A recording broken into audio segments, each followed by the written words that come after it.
Bueno, hola, buenos días. Soy Mari Carmen, me gusta que me llamen Mari Carmen. Yo nací en España, pero la verdad tuve mi origen en El Salvador también y tengo también la nacionalidad salvadoreña. Llevo muchos años allá, como 27, 28 años más, y la experiencia para mí fue fuerte. Entonces, lo que voy a estar comentando hoy incluye parte también de la vivencia, parte testimonial del pueblo salvadoreño, también parte de mi experiencia y cómo está la educación hoy en día. Un poquito quiero hacer ese recorrido para ver, pero la verdad es que para mí es un placer, es un gusto estar aquí con ustedes, poder compartir, intercambiar, tener esta oportunidad y me gustaría que fuera más lo que les interesa a ustedes, que me pregunten, que dialoguemos, que intercambiemos y me digan qué es lo que más les va interesando de lo que vamos a hablar. Realmente la experiencia prácticamente que voy a estar comentando es en el área rural, en las diferentes etapas en El Salvador en los últimos años, ¿verdad? Esta es una escuela, el Bajío, en la guerra. Estoy hablando, cuando yo llego a El Salvador son los últimos años de la guerra, año 88, 89. La guerra termina en el 92, se firman los acuerdos de paz aquí en Chapultepec. Esta escuelita del Bajío, los niños y las niñas, voy a ir comentando las fotos. Estas fotos pertenecen a un museo, la mayoría las hice yo, pero pertenecen a un museo que se llama el Museo de Memoria Sobreviviente de Arcatao. Entonces era como la capillita que había, y entonces en las bancas de la capilla daban clases los niños y las niñas, ¿no? Entonces, a partir de los acuerdos de paz, hacemos una investigación, hago una investigación y hago mi tesis doctoral sobre las escuelas populares de Chalatenango. Entonces, realmente recojo la experiencia de la educación popular en todo el país. Por eso se llama la educación popular en El Salvador, diseño, desarrollo y evaluación de una innovación educativa. Prácticamente no hay mucho escrito de la experiencia, hay poco. Esta es una escuelita que es en los ranchos, es como nace la educación popular, pero durante la guerra, cuando ya vienen los refugiados de Honduras. En la guerra, el fenómeno que se da en la guerra en El Salvador es que, bueno, me pueden ir preguntando después si gustan, estamos hablando de finales de del 80, en el 80 se declara la guerra oficial. Realmente la guerra se inicia muchos años antes, ¿no? Desde las masacres indígenas hasta posteriormente en los años 70 en adelante. Entonces, cuando en las grandes guindas y operativos militares con la táctica de la tierra arrasada, que arrasaban con todo, mujeres, niños, animales, con todo arrasaban, entonces los pobladores se van a Honduras, entonces en ese momento, cuando regresan con una gran energía y quieren regresar a sus lugares de origen, como ellos dicen, se forman las escuelas populares en las repoblaciones. La gente ya agarra una gran fuerza, viven de una manera comunitaria, con una organización comunitaria muy grande, y entonces la educación es uno de los proyectos comunitarios. Bueno, podemos hablar más si quieren durante la charla también, pero también en las preguntas que ustedes me vayan haciendo. Entonces, surgen las escuelas donde se puede, debajo de un palo, de un árbol, sin nada. Entonces, la educación está abandonada completamente durante el conflicto armado, ¿no? La educación, la salud, la producción. O sea, el gobierno abandona sobre todo el norte del país, la zona más montañosa y la zona que consideraban más conflictiva. Entonces, los pobladores que iban en las guindas son las huidas de las masas de gente, porque venían los operativos militares a arrasar con todo. Entonces, en esos bombardeos, mortereos y en esos operativos militares, la gente hacía tatús tatús son como cuevas, bajo la tierra, y ahí se escondían pues las familias, sobre todo eran mujeres, niños, ancianos. Había muy pocos hombres porque primero fueron a por los hombres, a las casas.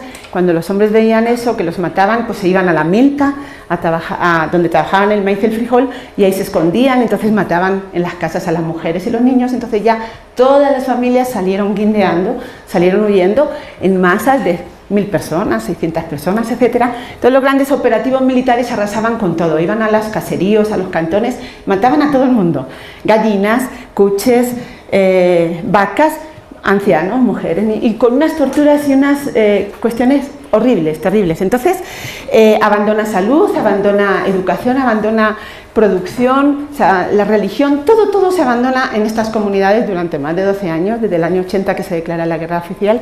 Y entonces estas gentes, estas masas de gentes, cuando llegan a Honduras, a los refugios, allá refugiados empiezan a crear sus propios proyectos, ¿no? Pero ya con una organización popular que se llamaba la Coordinadora de Comunidades y Repoblaciones de Chalatenango. Yo en concreto estuve en Chalatenango, podemos comentar de otras zonas del país como Morazán y otros lugares, pero sobre todo en Chalatenango. Y entonces allá surge la educación popular en los refugios, pero también cuando estas gentes están guindeando y no quieren ir a Honduras, ellos... El que sabe leer y escribir, lo poquito que sabe leer y escribir, a veces tenían primer grado. Yo no digo que sabían leer y escribir, yo le digo que sabían más juntar letras, porque si vieran cómo juntaban letras, ¿no? Ahí no había ni palabras, nada, había que saber cómo iban ahí las palabras, inventarse las oraciones. Entonces, las frases. Entonces, los pobladores buscaban cómo enseñar. Era casi como procesos de salud mental. A veces lo hacían pues donde podían, en las hojas, en la tierra, o incluso si el operativo duraba un mes, bajo los tatús, ahí las familias reunidas, que se los apoyaban los soldados, les tiraban una granada, pero bueno, ahí pues se ponían a enseñar a leer y escribir como podían, ya les digo, en la misma tierra. No tenían ni comida, ni agua, ni nada. Entonces es una gran fortaleza que tiene la educación popular, que se mantiene y se consolida como sistema. En medio de la guerra se crea un sistema de educación popular que lo iré comentando un poquito más, y claro, aquí hay un gran apoyo y una gran solidaridad, tanto internacional como de las ONGs y de las iglesias, que tienen un gran papel, ¿no? Por el abandono que tenía el Ministerio de Educación.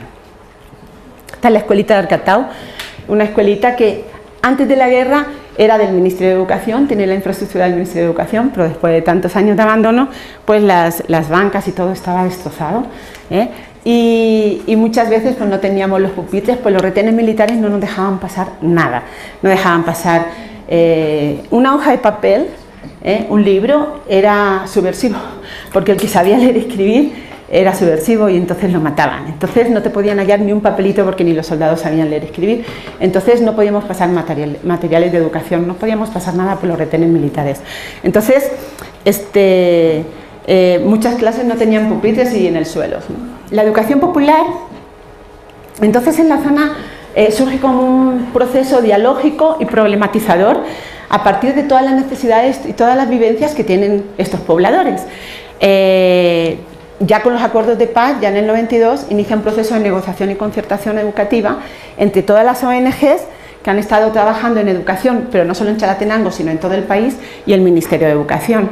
Con este proceso se consigue la legalización de las escuelas.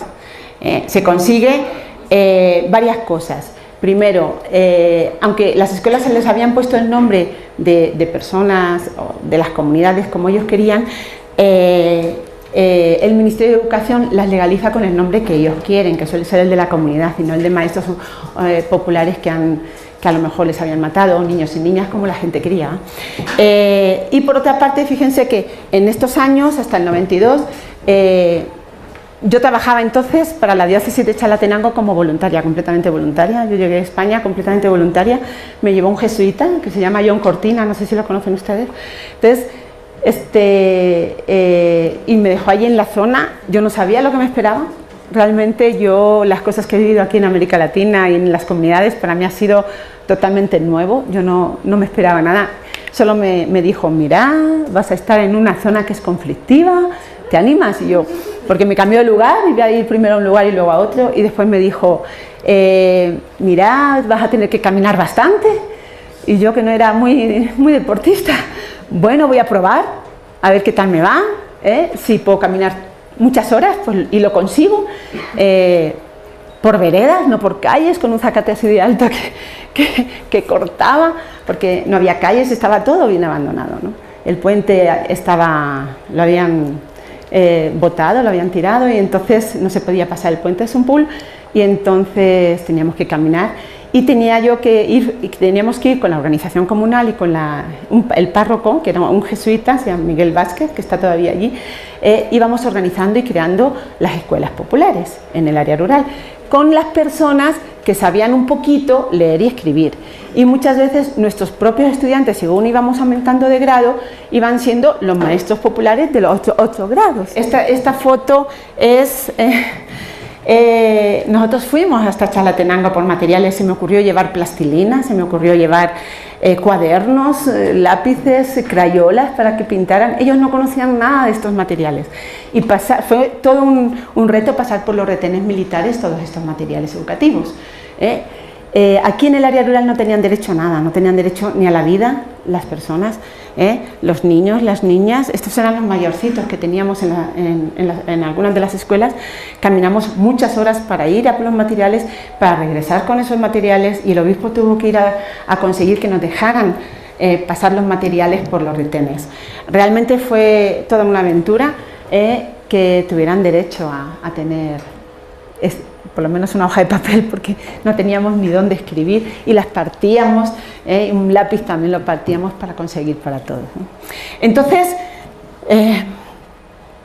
algunas orientaciones, algunas consideraciones también que tenemos que tener en cuenta, que caminábamos por veredas, la comunicación y la coordinación. Miren, eran lugares donde no había luz, no había energía, no había agua potable. Todavía hay muchos lugares en El Salvador así. Bueno, no tantísimos, pero también.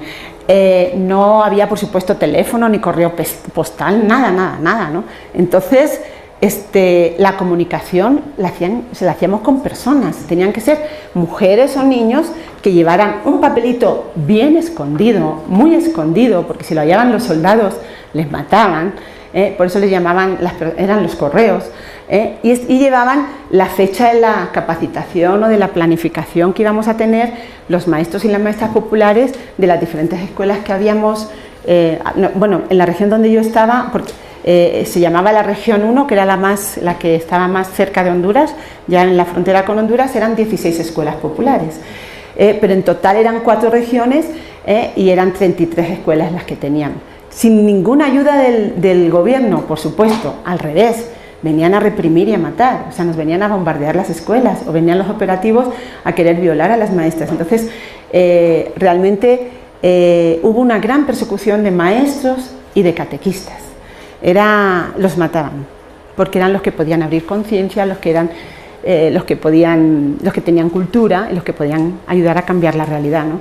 Entonces, a partir de todo este proceso, como leer y escribir era subversivo durante la guerra, los retenes militares impedían el paso de todos los materiales, el traslado se realizaba a pie, había algunas imprentas, hasta yo me llevé la imprenta gelatina de España y se la comían la gelatina, las cucarachas y los ratones, me acuerdo, pero le echábamos veneno, con eso yo hacía hasta 100 copias para poder mandar fichas, para que trabajaran con los niños, sobre todo más pequeños, los maestros y las maestras. Dense cuenta, para mí estos maestros y estas maestras populares eran héroes, porque además de no saber casi leer y escribir, no tenían pizarra, no tenían pupitres, no tenían libros, no tenían nada. Yo, cómo trabajaban en las escuelitas que eran a veces pues al aire, cuando no, en los 6 meses que no llovía, en los 6 meses que llovía nos dejaban alguna, ¿cómo se llama? En las casas de adobe, el corredor de la casa nos lo dejaban a veces, o hacíamos una pequeña galera como podíamos, ¿verdad? Entonces, dependiendo de los materiales también y de los proyectos que podíamos ir consiguiendo, ¿no?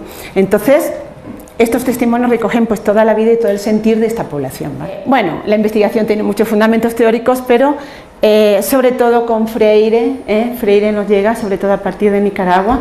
En aquel momento ni cuenta nos dábamos que era Freire, pero llega con la pedagogía dialéctica y liberadora, con unas cartillas y con unos conceptos a partir de la escuela comunicativa en Europa. Hay movimientos de renovación pedagógica que nos ayudan, como la Escuela Nueva de Colombia, la Escuela Nueva de Perú, la educación popular en El Salvador y otros muchos movimientos educativos de mediación pedagógica, educación personalizada, la pedagogía de Makarenko, Freinet y toda la cuestión que nos llega de educación para todos y toda la educación para el milenio, de formación permanente. Solamente introducir un poquito, ¿por qué es tan importante para nosotros Freire?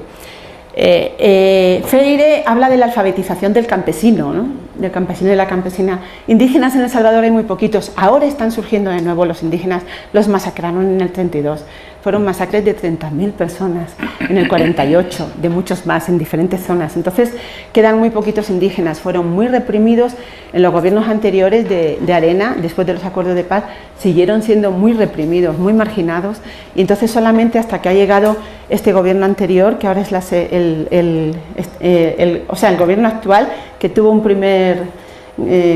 primera fase del gobierno, ahora estamos en el segundo gobierno, es cuando han empezado a surgir de nuevo los indígenas y a recrear de nuevo, porque hasta el náhuatl, el lenguaje y todas las costumbres se estaban perdiendo. Hay puntos localizados que empiezan a surgir cuando habían estado bien escondidos y no se les veía. Entonces, la alfabetización es un derecho, dice Paulo Freire, alfabetizar es concientizar, y lo importante es que el pueblo tenga su propia palabra. Eso se les había negado a los salvadoreños y a muchos países también aquí en América Latina se les niega también, y en África y en Asia ahorita. En menos de 45 días un iletrado aprendía a decir su propia palabra y a escribirla, era dueño de su propia historia, de su propia palabra. Entonces él hablaba de la persona dominada y la persona domesticada y la persona libre, la persona crítica, y que el sujeto tiene que ser sujeto de su propia historia. Dice, alfabetizarse no es aprender a repetir palabras, sino a decir su propia palabra. Fíjense que es importante porque la cultura del silencio se vivió muy fuerte, esa cultura del silencio que hablaba Freire se vivió muy fuerte en estas comunidades, porque la represión era tan grande, el campesino no tenía derecho a nada, que se estaba enterrando, la gente estaba enterrando a su hijo, a un familiar, y echaba una lágrima, les mataban. Entonces, mucha parte de la educación popular consistió en conseguir que se volvieran a expresar, que fueran personas que lograran expresar lo que habían vivido, lo que habían sufrido, y la educación tenía mucho de expresión corporal y de teatro. En las comunidades trabajábamos mucho eso porque realmente el campesino, la campesina había sido sumamente reprimido y había interiorizado todo, aguantado todo y no sabían expresarlo, ¿no? Entonces se ha trabajado eso muchísimo. Decir la palabra es transformar esa realidad.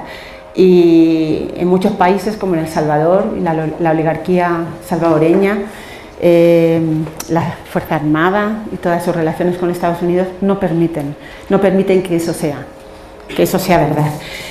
Entonces, en este transformar la educación en las aulas, en las escuelas, en las aulas, Freire nos dice y nos habla de la pedagogía de la pregunta. Entonces, la pedagogía de la pregunta es: dejemos que pregunte la gente, pero dejemos que de verdad pregunten y sean preguntas realmente objetivas y reales, no que contesten todos a coro, sino que piensen, transformen, pregunten, se cuestionen. Por eso es la pedagogía liberadora, porque la pregunta y ese pensar y ese querer transformar la realidad, ese tomar conciencia y transformar la realidad, es la que hace liberar, es la que te problematiza, ¿no? Entonces, bueno, el método de la palabra generadora nos llega con unas cartillas también, y nosotros generamos unos materiales educativos como cartillas de alfabetización. Por ejemplo, había varias, nosotros a una le llamábamos Progresamos Juntos con la coma y el lápiz, fue la que le pusieron todos los maestros populares de las 16 escuelas en las que yo, por ejemplo, estaba trabajando con ellos, ¿va? ¿Y por qué? Porque era progresar con el trabajo del campo, con la coma y el lápiz, y se llamaba el Grupo Yurique por la masacre que hubo una gran masacre en el Sumpul, en el río este que les digo, en las Aradas, que era Yurique. Entonces, la pedagogía de Freire no implica solo leer palabras, sino lo que implica es leer el mundo, leerlas. Entonces, a partir de toda esta situación y toda esta realidad, miren, en Patameras, en las casas en los que caían bombas, esa es una bomba de 1000 libras que no estalló. Y está en el museo. Y por ejemplo, cuando yo pasaba, yo tuve una gran suerte y le doy muchas gracias a Dios de que pude pasar esos retenes militares. En el país casi nadie los pasó, Entonces, pasar un retén militar necesitabas un salvoconducto. A mí la diócesis era la que me daba un carnet, que no era un salvoconducto, pero trabajaba para la diócesis de Chalatenango, y entonces yo lograba pasar los retenes militares, y a mí en la parroquia, en la catedral de ahí de Chalatenango, los jóvenes que eran más comprometidos y que tenían relación con los jesuitas que trabajaban ahí en la zona, me decían: ¿qué monstruos hay al otro lado del retén? Estos eran los monstruos, los niños y niñas de la guerra, que no tenían luz, que iban al río a por agua, que iban a por leña para cocinar, que no tenían educación, salud, no tenían derecho a nada ni a la vida. Entonces Julio Zavala dice: hermano, yo pienso que alfabetizar es enseñar a leer en los ojos el dolor de los pueblos. Bueno, Chalatenango está al norte, como ven hay otros lugares, por ejemplo aquí está Morazán, aquí a este lado está Morazán, y toda esta zona, Cabañas y toda esta zona, son zonas más fronterizas con Honduras, más montañosas, que incluso después de los acuerdos de paz no les interesó a los gobiernos y perdieron muchos bolsones. Es un país pequeñito, súper poblado, así como muchas zonas de México súper pobladas, nada más que con muy poquita población en comparación, porque es muy pequeño, pero realmente con una gran historia y es un pueblo con un gran valor. Esa zona norte es una zona, ya les digo, le llaman que tiene puro talpetate porque es pura piedra, y entonces aunque quieras cultivar ahí pues no produce, ¿no? La que produce es la parte que está al lado de Nicaragua, que es la parte del Golfo de Fonseca, que tiene los camarones y todo eso, y las zonas más céntricas, que es la que produce. Entonces esos lugares, pues sí, el gobierno no lo quería en aquel entonces perder, pero los bolsones de las zonas conflictivas montañosas y que no producían les daba igual. Entonces perdieron en La Haya, después de los acuerdos de paz, bastantes bolsones de Chalatenango y de aquí del oriente, de Morazán y de muchos lugares. Incluso nosotros, de las 16 escuelas, hubo una que llegaron los soldados hondureños, y estos soldados hondureños quemaron la escuela, quemaron la casa del maestro, que además tenía polio de nacimiento el pobre, y le maltrataron, le pegaron a toda la familia. Fue horrible, perdimos todo el cantón, se perdió, se fue para Honduras, y la escuela la perdimos también. Entonces realmente la represión se ponían de acuerdo la Fuerza Armada, tanto salvadoreña como hondureña. Esta es una casa, cayó una bomba en Sicahuite. ¿Cuáles son entonces los orígenes de la educación popular en las áreas rurales en El Salvador? La educación popular en medio de los bombardeos en las guindas y los tatús, cuando una persona intentaba ir a clase como podía en medio de esos operativos, o en las cuevas donde pasaban hasta 20-25 días ahí. La educación popular en los refugios en Honduras, que generalmente Chalatenango iba a Mesa Grande, la parte de Morazán iba más a la parte de como Lancagua, y luego también pues había refugios en Guatemala, en Chile, había refugios algunos en México, o sea, había también en otros lugares, pero la mayoría fueron a Honduras. Claro, la vida en los refugios era muy dura también, porque les cercaban con unas vallas y les ponían soldados hondureños, y como el campesino allá en El Salvador está acostumbrado a subir a por mangos, a subir a por jocotes, a subir a por carajos, a lo que sea, ¿no? Y entonces les tenían sin un frutal. ACNUR les tenía que llevar la alimentación, pasaban días sin alimentación, sin nada. Entonces, si querían pasar el cerco para ir a comprar a la tienda, les mataban los soldados hondureños. Entonces, realmente la vida en los refugios era muy dura también. Ellos querían regresarse a El Salvador, y así hicieron, regresaron a El Salvador, muchos de ellos con mucho miedo, porque era continuar en la guerra en medio de las guindas, pero decidieron quedarse en las repoblaciones. Entonces, ya con una organización, con la CCR que les comentaba antes, la Coordinadora de Comunidades y Repoblaciones de Chalatenango, y con la ayuda de la ACNUR, regresaban al país y hacían su repoblación, que ellos decían volver a los lugares de origen, y ahí era donde nosotros empezábamos a montar las escuelas. En los refugios también había algunos internacionalistas, como ellos dicen, que les habían estado apoyando con proyectos de zapatería, de odontología, de carpintería, de bordados, de sastrería, entonces de panadería. Todos estos proyectos los traían a El Salvador también ellos, y aquí también se iban organizando algunos proyectos para que las comunidades sobrevivieran en medio de ese, no sé cómo decir, abandono que el gobierno y los ministerios habían hecho de esta población. Entonces surge la educación en los refugios, surge la educación en las repoblaciones. También los campesinos, como les mataban al principio, pues empezaron agarrando cacerolas y sartenes y piedras para defenderse cuando venían los soldados a matarlos, pero al final pues se armaron y se hizo la guerrilla. Entonces también en la guerrilla, de eso no hay mucho escrito, no sabemos mucho, pero en la guerrilla también el que sabía leer y escribir, en los momentos de espacio que no tenían, yo qué sé, no venían los operativos militares y eso, se dedicaban también los que sabían leer y escribir a enseñar a los demás, ¿no? Ya se hacían radistas y se hacían, no sé, esa parte es la que menos conocemos, pero... Y luego en las repoblaciones. A partir de los acuerdos de paz, esta educación en las repoblaciones varía en el sentido de que ya no le llaman repoblaciones que vienen de los retornos, sino que le llaman comunidades para el desarrollo.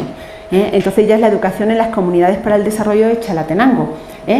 También está en los demás lugares del país, en Morazán y en los demás lugares, pero la que más conozco es esta. Por ejemplo, esto es en un refugio ahí en Mesa Grande, cómo vivían en la escuelita.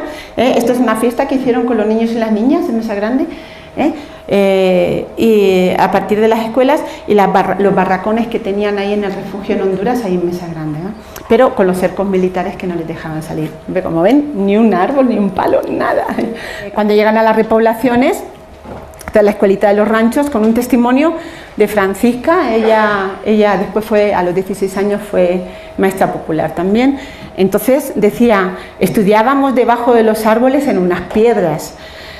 Nos daban un lápiz y escribíamos en media hoja de papel. Entonces, bueno, si se conseguía una pizarra, si no, ahí estaban sentados en piedras, en tablas, en lo que había, bajo un palo.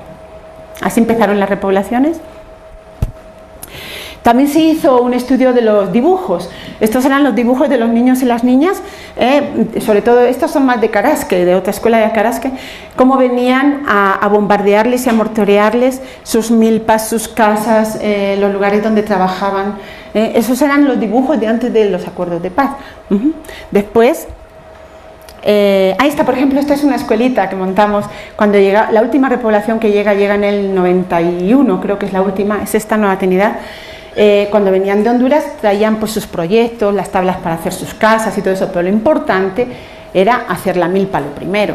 Entonces hacían su milpa y después construían su casa. Entonces esta es la escuelita de Nueva Trinidad, y entonces como nosotros, la región donde yo trabajaba, por lo que se caracterizaba es que había una repoblación grande que era Arcatao y las demás eran escuelitas de caseríos y cantones a los cuales tenía que ir caminando por veredas.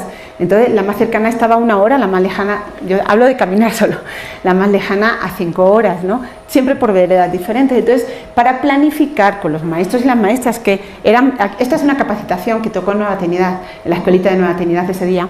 Entonces nos reuníamos cada 15 días, porque otras regiones era una característica diferente. Las repoblaciones eran grandes, la escuelita eran grandes, de 800 estudiantes hasta 1000, 1500, Guarjila llegó a tener hasta 3000, que era la más cercana a Chalate. Entonces los maestros y maestras de la misma repoblación podían verse todos los días y planificar, porque eso sí, la organización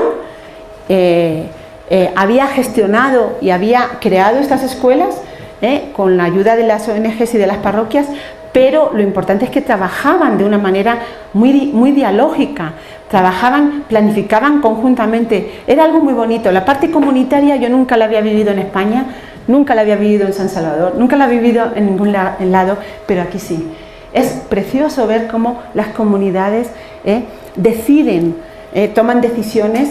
Por eso yo le doy una gran importancia a esta parte comunitaria, porque no vale ir a verla un día o dos, hay que estar viviéndola ahí para entender y platicar de sus lo que les va pasando, las tomas de decisiones, los problemitas que van teniendo, quién van decidiendo que van a ser educadores, que van a ser profesores. Por ejemplo, en Sicahuite, que en una casa de adobe nos habían dejado el corredor para ya en las repoblaciones, claro, con una maestra que habían sido alumnas de nuestras escuelas y ya a lo mejor cada año íbamos aumentando un grado, empezamos primer grado, segundo, tercero, íbamos ya por quinto, sexto grado, ya no teníamos a quién poner en esos grados, pero ya llegaban los acuerdos de paz y ya vamos a hablar del proceso de concertación en educación y cómo logramos subsanar esas situaciones. Entonces, al finalizar la guerra en el 92 funcionaban 33 escuelas en las 4 regiones, había 230 maestros y maestras populares, casi 4.000 niños y niñas y adultos en las comunidades. Teníamos también habíamos hecho 5 clases de adultos en 5 comunidades y 5 kinderes habíamos hecho para los chiquitos de 4 o 5 años. Esas son las 4 regiones. Yo trabajé más aquí al oriente, en la región 1, que es la más fronteriza con Honduras, abajo la región 2, la región 3 y la región 4 de Chalatenango, todo eso es Honduras. Las asambleas comunitarias, donde se tomaban todas las decisiones de una manera comunitaria. Una parte de la escuela era... Se crea el sistema y se consolida con esa mística de educación popular y se crea un equipo de coordinación que es muy importante porque está la coordinación en las comunidades, en las escuelas, la coordinación en cada una de las 4 regiones y después la coordinación a nivel de zona. Se hacían encuentros zonales porque miren, trabajar en medio de tanta represión en una escuelita, un maestro o 2 maestros solos era horrible, o sea, yo no sé ni cómo podían, pero reunirse todos los maestros de las 33 escuelas en un encuentro zonal, eso daba una gran fuerza, era algo increíble, unía muchísimo y además ayudaba en esas condiciones tan mínimas, tan no sé cómo llamarlas, poder trabajar de esa manera, ¿no? Entonces, con los acuerdos de paz se reconoce a las escuelas populares, se las legaliza, los maestros se convierten en actores y autores de desarrollo de las comunidades. Fíjense que muchos seguían en las escuelas y eran estudiantes en la tarde, pero eran maestros en la mañana en un grado inferior. Era así como íbamos poniendo también en quinto, sexto, séptimo grado, etcétera, ¿no? Claro, casi todo, había un 80% de maestras, estudiaban y trabajaban y todo se hacía en asambleas de la comunidad. Los dibujos ya eran diferentes después de los acuerdos de paz. Y ya eran dibujos que hablaban de la paz, no hablaban de la guerra. Esto es un taller. Entonces, ya no se llaman repoblaciones, después de los acuerdos de paz, se llaman comunidades para el desarrollo de Chalatenango. Y entonces el problema era cómo sostener esas 33 escuelas y sostener en el resto del país todas las escuelas populares que había habido también y también muchas escuelas parroquiales porque realmente el ministerio había abandonado más de todo el norte del país, gran parte del país. Entonces se hizo un gran diagnóstico y se adaptaron, era muy bonito como en esas planificaciones conjuntas los maestros y las maestras iban adaptando el currículo que tenía el ministerio, lo iban adaptando a ese contexto y a esa situación rural, sobre todo en los temas de sociales, porque esta historia todavía no se ha escrito ni se trabaja en las escuelas en El Salvador. Entonces se integran, este proceso, este sistema de educación popular se integra al proceso de concertación y negociación con el Ministerio de Educación. Esta es la graduación de los maestros y maestras populares. Entramos, si quieres, aquí lloramos todos en la Universidad Nacional, en la UES de El Salvador. Ahí están en el centro, esa parte del centro de los maestros, son los 79 maestros que se graduaron de Chalatenango. Y están con abogados, están con ingenieros alrededor, con licenciados, allá en San Salvador, allá en las áreas rurales, y realmente, bueno, haber logrado eso fue, no sé cómo decir, fue algo increíble. ¿Qué se consigue con esos procesos de negociación y concertación educativa con el Ministerio? Es primera vez que después de la guerra se sientan las ONGs y se sienta el Ministerio de Educación a ver qué pasa con la educación en el país. Entonces, ellos lo que querían, la ministra fue muy interesante, en aquel tiempo fue muy lista, ella quería cobertura, porque no había cobertura en el país, y entonces el PNUD no daba los datos. Entonces, la cobertura es que todos los niños y las niñas y jóvenes en el país estuvieran escolarizados, ¿va? Entonces lo consiguió asumiendo las escuelas populares y las hace escuelas educo, ¿va? Pero en este proceso, ¿qué es lo que pasa? Fíjense, educo es educación con participación de la comunidad. Esto lo hacen a partir del 91. En esos procesos de negociación y concertación. Entonces, las escuelas las legalizan con el nombre que el ministerio quiere y lo que hacen es que ponen un director oficial, un director o directora oficial, y los demás son maestros populares, pero al único que pagan es al director oficial que ponen. Y la infraestructura de las escuelas populares las ponen las comunidades. Ellos habíamos levantado escuelas, galeras, habíamos levantado casas de adobe, lo que hubiéramos podido, ¿va? O con los proyectos que hubieran podido, ahí en Chalatenango, en Morazán, en Cabañas, en Chustitoto, en todos los demás departamentos también. Entonces las legalizan y entonces consiguen cobertura 99.9%, casi el 100% en el país. Pero no se consigue calidad, sí se consigue cobertura. Pero ¿qué pasa con los maestros y las maestras? ¿Va? Fíjense, con los niños y las niñas se consigue otra cosa también muy interesante, que es la promoción.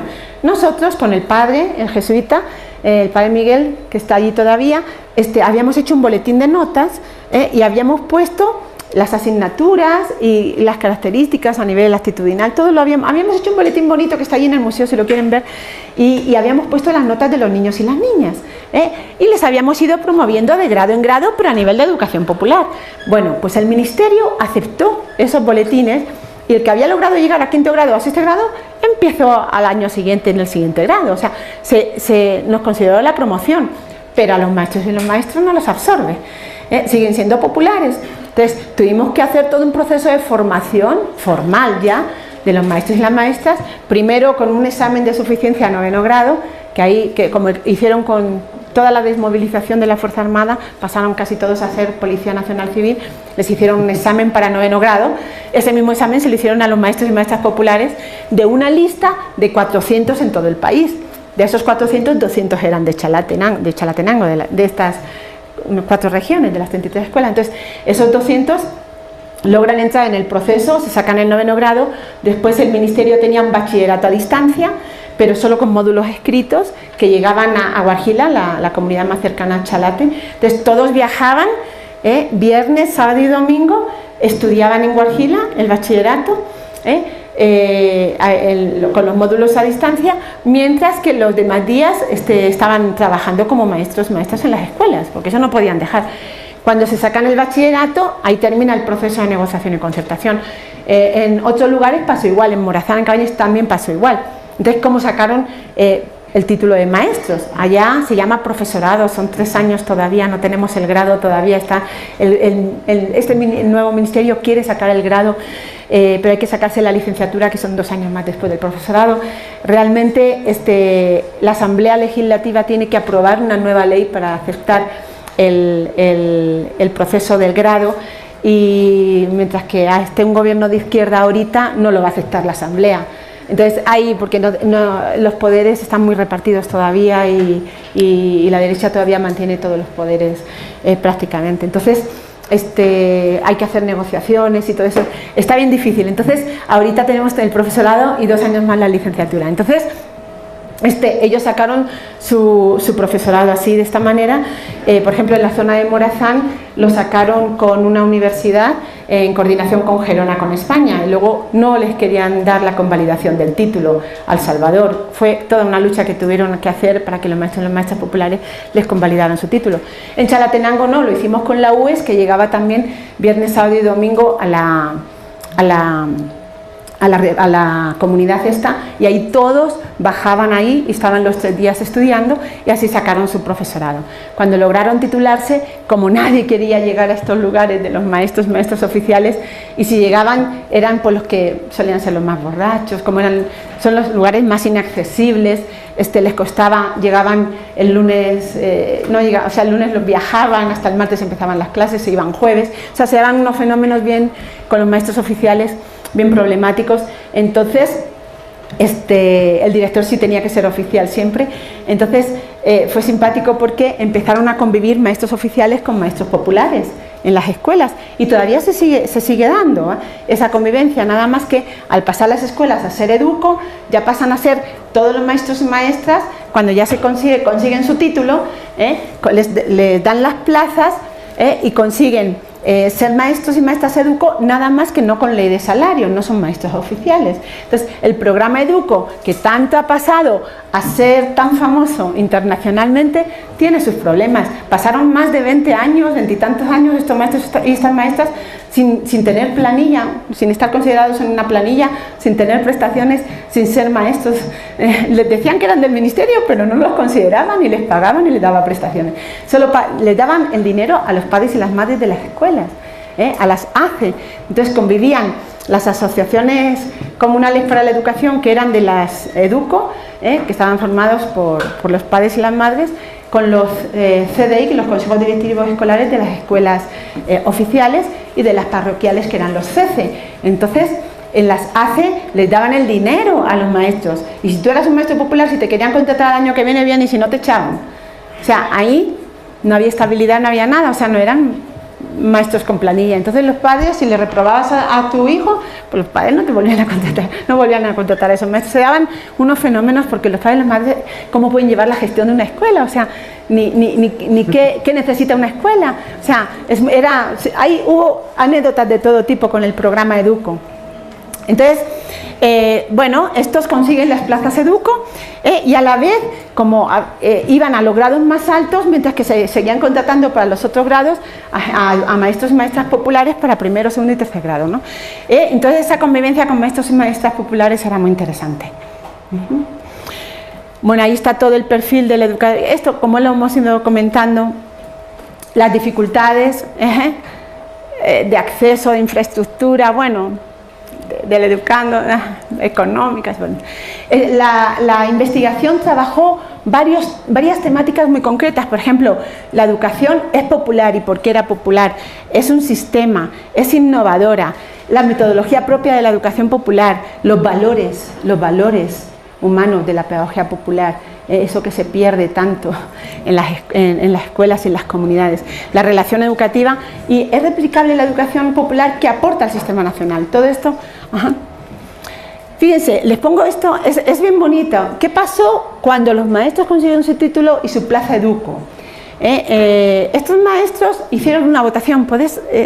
Dale, en asamblea, en los encuentros zonales, en asamblea, los maestros y las maestras decían, nosotros empezamos nuestro primer salario, pero todavía había maestros y maestras que no habían reprobado una materia, o que porque tenían hijos no podían llegar todos los días, llevaron los estudios un poco más lentos, y otros que se habían contratado nuevos, que no entraron en esa lista primera de concertación educativa de los 400 primeros, que 200 eran de Chalate. Entonces se reunieron y dijeron, tomaron por unanimidad en la votación que parte de su salario, era su primer salario en toda su vida, parte de su salario iba a ir a mantener a los maestros que seguían siendo populares, a darle, porque el maestro lo había hecho siempre todo ad honorem. A veces la comunidad le daba frijoles, o conseguíamos 100 colones, entonces eran colones, 100 colones de algún proyecto o algo que conseguíamos, y les podíamos dar una ayudita, pero ellos no podían trabajar en su milpa y frijolar, entonces tenían que ver cómo para que fueran maestros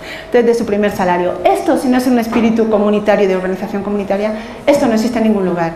Lo que hicieron los maestros y las maestras, tienen un gran liderazgo, son agentes de cambio, son transformadores, son problematizadores. Se lograron se alcanzaron muchos logros. Lo importante es la educación para todos y todas, sin diferencias, no como pasa en el resto de las comunidades, en el resto de los departamentos en El Salvador, para todos y todas, sin diferencias. Se atendieron a más de 4.000 estudiantes gracias a esa organización popular y esa ayuda internacional y de la Iglesia, y la educación era un proyecto comunitario más. Se tomaba en las decisiones comunitarias, en las asambleas comunitarias. La educación era un proyecto más. Se ampliaron los servicios educativos a bachillerato. Cuando ya se llegó a 9º grado, se hicieron 3 bachilleratos en Arcatao, Las Flores y Los Ranchos. De ahí los que querían podían ir al bachillerato, lo que pasa es que tenían que recorrer caminando bastantes distancias, y lo importante era mantener viva la mística y la identidad de la educación popular, siendo maestros y maestras educo, que solo les pedían trámites administrativos en el Ministerio de Educación. Se perdió y bastante. Esa participación, esa crítica y autocrítica, esa parte liberadora, esa parte problematizadora, ese compromiso con las comunidades, porque ellos habían sufrido lo mismo que los demás, habían sido reprimidos igual que los demás, entonces entendían al pueblo. Entonces esa coordinación se hace mediante una relación bien horizontal, ese intercambio de experiencias, ese intercambio intersubjetivo que habla también Freire. Bueno, aquí por ejemplo son los niños y las niñas de la guerra que arreglaban la calle, cuando nos arreglaron el Sumpul, que iban a por agua por el río, educación de adultos, sin luz por supuesto, con una grabadorcita que habíamos conseguido. Cómo mantener la identidad y el espíritu en siendo ahora parte del sistema oficial, garantizar la continuidad de los procesos de formación y de organización comunal, la integración de los maestros y maestras populares a la planilla oficial. Eso se consigue, en aquel momento de la investigación era una proyección, se ha conseguido con el primer gobierno de izquierda, el anterior a este, ¿va? Que ya consiguió que todas las escuelas educo se cerraran y se abrieran como escuelas oficiales. Y los maestros y maestras populares ya son ahora maestros con ley de salarios. No todos, porque son procesos largos. Hay escuelas que van con sus procesos administrativos son más lentos, sobre todo, acuérdense, las escuelas unitarias, unidocentes, bidocentes. La misma directora es maestra, tiene que hacer todas las gestiones, te la cuesta más. Entonces van procesos poco a poco, pero ahora ya son escuelas oficiales y ellos ya tienen derecho a estar en planilla y a tener ley de salarios y tener prestaciones, después de 20 y tantos años como maestros, y que han hecho los padres y las madres con ellos los que han querido. A veces los han echado, a veces los han contratado, a veces, bueno. Y bueno, se hace toda la sistematización, mejorar la infraestructura. El ministerio, ya una vez que son escuelas del ministerio, ya licitan y se hacen nuevas infraestructuras y se hacen procesos de especialización y de rescate de valores y de innovación. Los valores, rescatar los valores es algo muy importante. Por ejemplo,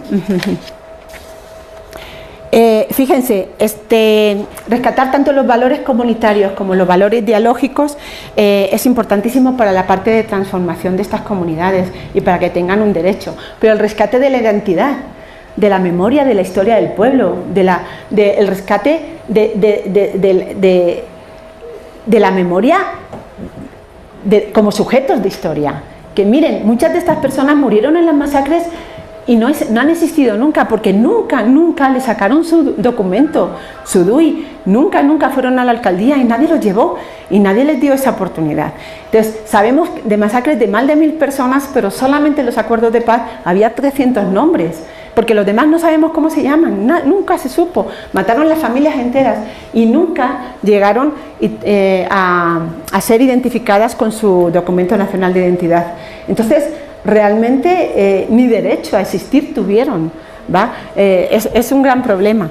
Entonces, ese derecho a la educación intercultural, porque no estamos hablando de una educación de las diferencias, sino de una educación en la que aprendemos de las riquezas culturales, ¿no? Los campesinos, las campesinas, los indígenas, los migrantes ahorita. O sea, eso es una riqueza en los países, y en cambio lo consideran diferencia, los marginan, los excluyen. Entonces, así como decía Freire, también no tiene que ser una educación para la dominación y para la exclusión, sino una educación para la liberación y para aprender de esa riqueza, ¿no? De esa riqueza intercultural y de esa riqueza en la cual la identidad, ahora los indígenas están empezando a surgir en El Salvador de nuevo. Entonces, bueno, es un poquito, quería comentarles esta parte, como la historia que mucha gente no conoce ni siquiera en El Salvador, de la educación en nuestro país, y quería ahora decirles cómo están las escuelas multigrado y el área rural, pero la verdad es que es un derecho a la educación, que como dice la canción en El Salvador: campesino aprende a leer, campesino aprende a estudiar, campesino si lees y estudias será tuyo el suelo donde has de sembrar. Hoy en día las escuelas multigrado están ahí, están presentes y candentes. Tenemos varias ideas, hay iniciativas y tenemos un profesorado que en el área rural también, allí en Chalatenango y en Morazán, producto de la concertación y la negociación educativa, este profesorado de formación inicial de docentes surge en Chalatenango y Morazán para apoyar a estos bachilleres, a estos maestros populares que también querían sacarse los estudios el título de docentes. Entonces, a partir de este profesorado en el cual se empiezan con las TIC, llega la energía a las comunidades, va aumentando el desarrollo en estos lugares. Les voy a poner después un vídeo y hablaremos un poquito de las escuelas multigrado en otros momentos. Les agradezco mucho por este intercambio y ojalá nos sigamos enriqueciendo juntos todos los países en América Latina y que sea un derecho a la educación en los países. Gracias.